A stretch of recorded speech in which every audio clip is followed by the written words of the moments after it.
so lovable, isn't he? Yeah, he wrote me the nicest fan letter I ever received in my life.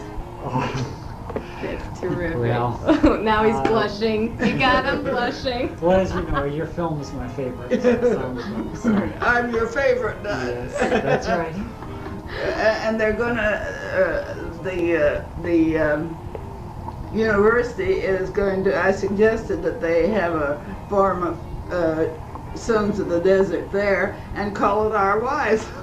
They should. So they're going to, but they haven't gotten around to it yet. So I wrote him. I said, I hope you get around to forming the club while I'm still on Earth. Oh, That would be nice. that would be wonderful. terrific.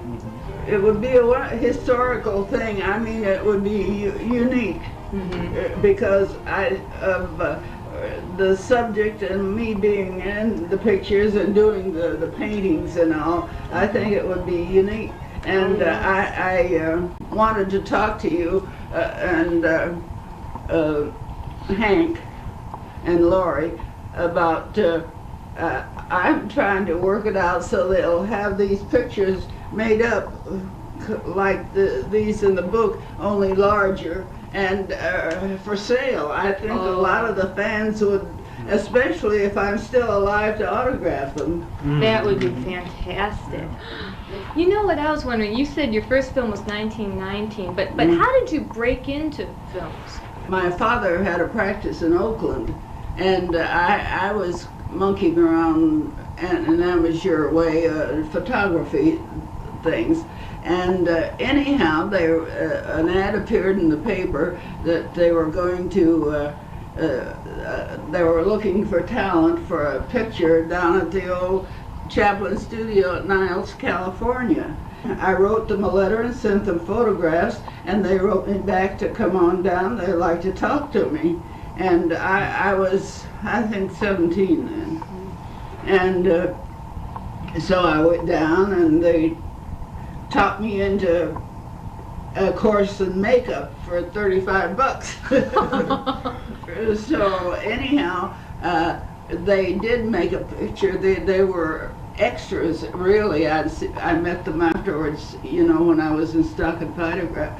But they were a fly-by-night company, and they knew something about making pictures, and he knew how to operate the camera, and they were going to make a picture. Well, I ended up doing the lead in it, and the hired man that did the heavy work around the studio, he was the comedian, and we were the two leading people, and we used to go out on location, and we were on location in downtown Oakland when the armistice was signed.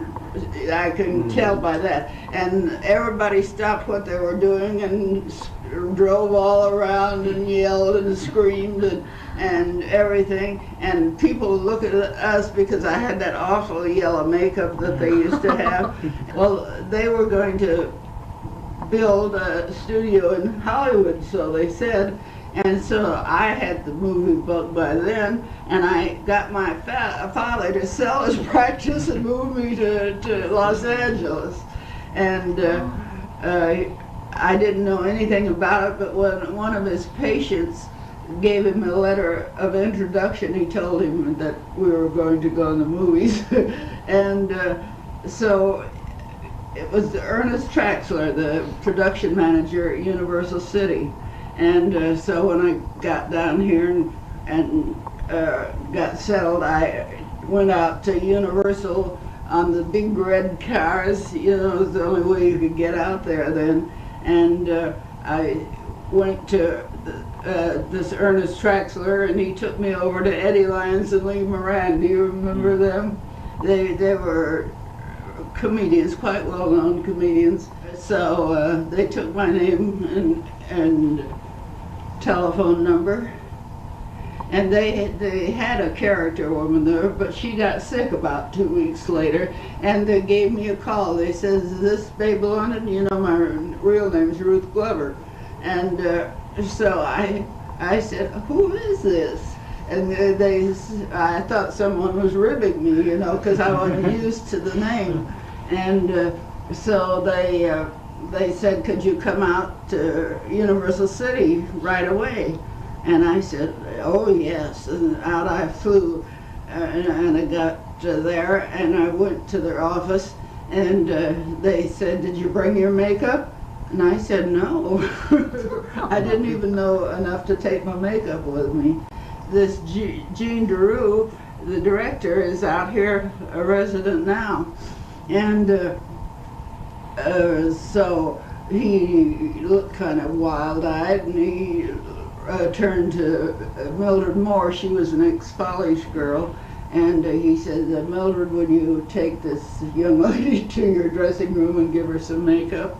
Well, it paid off that I got my 35 bucks there. So I at least knew how to make up. And What film was that? I think it was called The Expert Elopers, but I don't imagine you could get a print of it now. But it's very old, and those films made on the old-fashioned film, it was highly explosive and deteriorated.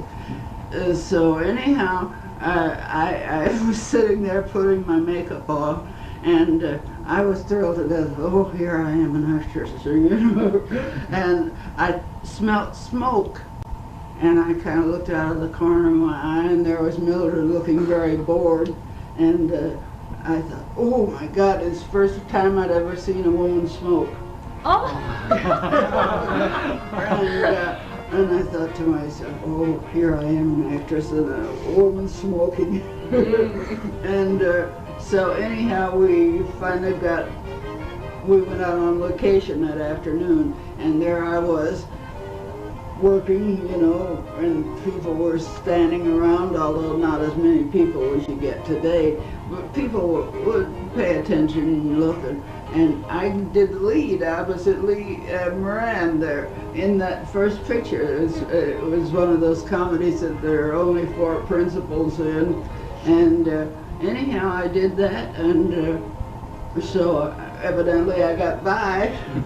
So they called me back later on. I did another picture, and